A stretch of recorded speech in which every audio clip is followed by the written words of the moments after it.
Hi, this is Peter Godinez, your ambassador with KDY TV, with another segment of Good Morning Oxnard.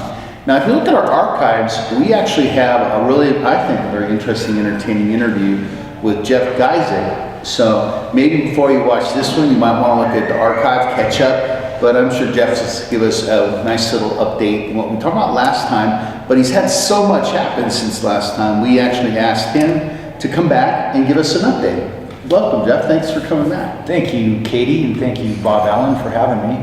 And thanks for interviewing me again, Peter. I'm sorry that you have to do it twice. No, you know, it's so funny. My best one's the second time through and impromptu, because I didn't know you were going to be here, so that's even better. I'm good. Yeah, well, I appreciate it. Yeah, I was back on February 11th that I was here the first time and had an opportunity to explain what it is I'm trying to do. And since I left here, I've been working on the minutia of publishing my first novel called Crush Hour. Mm-hmm. But in the interim, I'm rewriting my second book, which had already been written years before, and now I'm getting into it again.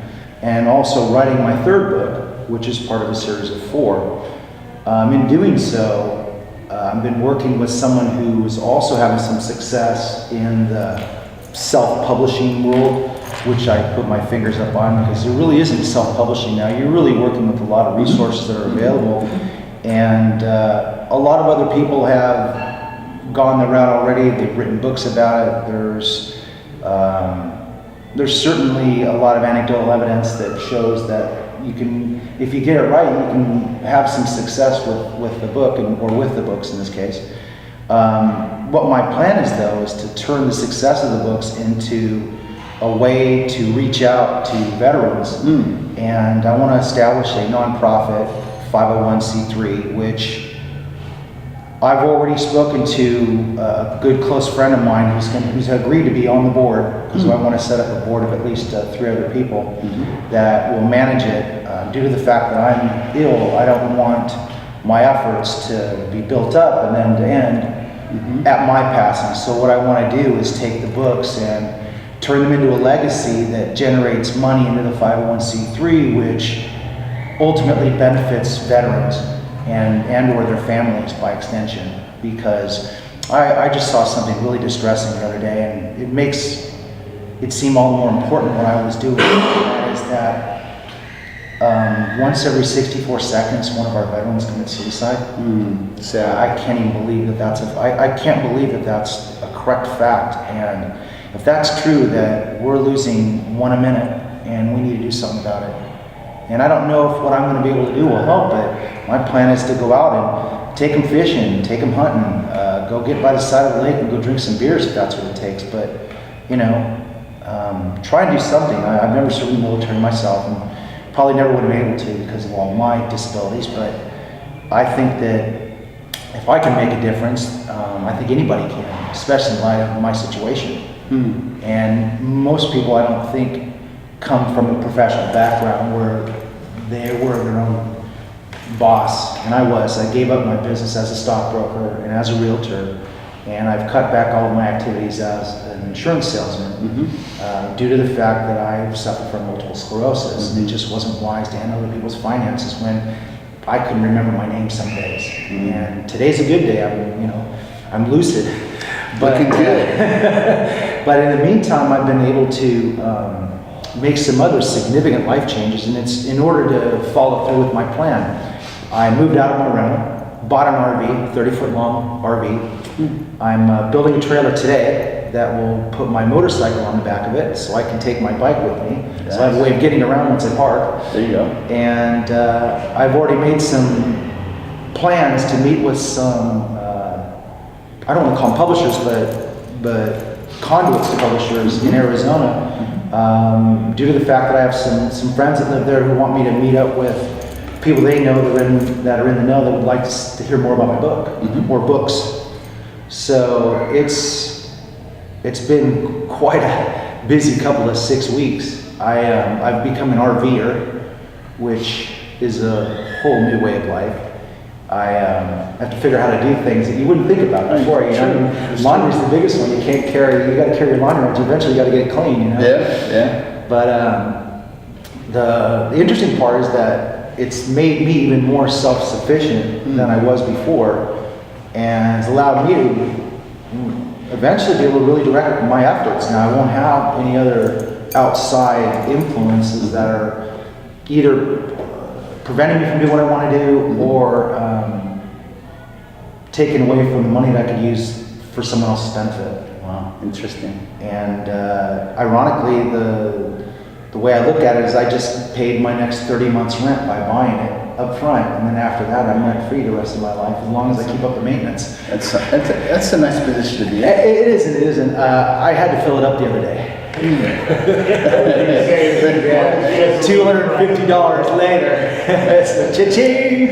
But I don't have to drive. I don't have to drive it everywhere all the time, and it's really efficient in terms of other things. It runs on LP, and I can plug into a campsite and use their energy, or take care of other things you need to take care of when you go to a campsite. Right.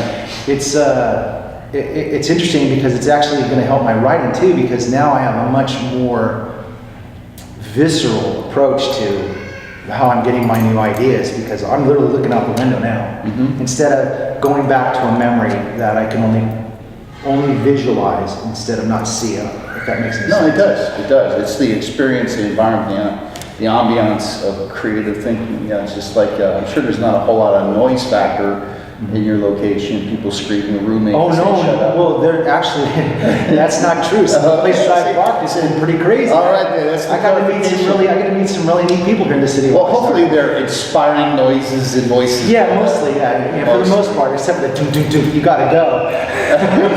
When I found out I was parked in the wrong place. But it's interesting, you had an interview just before sitting with me. Right. She talked about entrepreneurship. Right.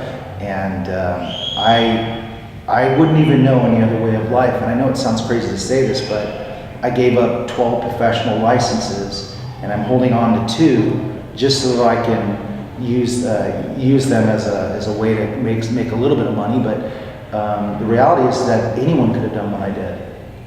There's no limits to working in the financial business even today. Yeah. You don't require a college degree to be a stockbroker or to be a realtor or to be an insurance agent. So anyone can be self-employed and learn a specific area or profession. Me, I decided to learn 14, and now I'm working on writing, so I don't know if that's a 15th, but this is, by my count, my 12th business that I've started. Right. And it might be my last. Kind of planning on it be, but if it isn't, maybe the residual effect is that someone else will benefit from it. Right. And my goal, honestly, and this is something that I've attested to. Even my friends at Facebook know this, but what I'm doing this year is driving my book to the Library of Congress to present it. Just using FedEx, I just deliver it yourself. I think that's No, I want to go there and I want to hand it to the There clerk you and go. get a stamp on it, an official stamp, that it's been recognized and received by the Smart. Library of Congress. I then have to present them with a bound copy, which doesn't take very long since I'm already in the process of sizing the book and making sure the back cover makes as much sense as the front and stuff like that. It was a lot of work, but I actually have some friends who are really instrumental in helping me. One of them is Helene Freeman. She listens to this interview. She's a fantastic artist, graphic artist, and she's the one who's given me the impetus to follow the route that she's having some success with, getting her book to the point where you can actually physically hold on to it. My current version is on a disc, which loads onto a computer, and you would not believe the trouble this is causing. Yeah, most of my friends keep going, I can't hear it when I put it on, or I can't see it when I put it in my DVD player. I've had to send out a notice, instructing my, I thought were intelligent friends, that it does say right on it that it is a read-only disc. And that's the only thing you can do, but they're not getting the message, so I'm getting some funny feedback. And some of them are complaining that they don't have the right device. I said, I can't do much about that. I am going to make the book available so that it can be downloaded like on a Kindle version. Right. And I am printing an actual paperback version of it that will be a physical copy that I can hand out or sell. Working a deal right now with Amazon to figure out how to reach their markets, and they've actually made a really I don't know if it's an interesting offer, but they made an offer which kind of surprised me because they found out that I had 4 books, not 1. And that was just by having a conversation with one of their clerks, and that person related to someone who actually had some influence, and they contacted me back with an email, so I was kind of surprised about that. But we've been going back and forth, and I don't want to jump through all their hoops yet, but eventually I'll have to if I want to give up some of my control. But now I'm still in control of it, and that's the neat thing about it, being the copywriter, is that unless you agree to give up your rights, You're your own boss. you're your own boss. No, it sounds like And all the problems that go with it. Yeah, it sounds like a lot has happened since what you said, and you have a good memory, February 11th, and the people you met, the experiences, things like that. Now, Umpqua Bank, thank you again. Yeah, Stacy, we got a shout out to Stacy Peterson, and you know, I'm really glad I had a chance to see you again. Yeah, I you know too, there'll be Peter. an update. I know you have purpose. Yeah, I don't know if I'm going to come every time in a suit, though. I don't know. It's Let's dress down. We'll start with maybe no yeah, tie. I might have to dress like my character. You're an RVer now. No, seriously, my character does not look like this all the time. You know, he's got to go in cognito every once in a while. Sorry, is there such a word as RVer? I've never heard No, that. it is. RVer. There's also one It's called Walmart. RVer. I'm also a Walmartian. A Walmartian. Okay. Yeah, although ironically, every Walmart in town no longer owns their property, so you can no longer park your RV there. Well, I tell you what, that's a different segment. Jeff, thank you so much for Yet another thing I learned. collaboration with us. And this is Peter Godinez, your ambassador, KDYT.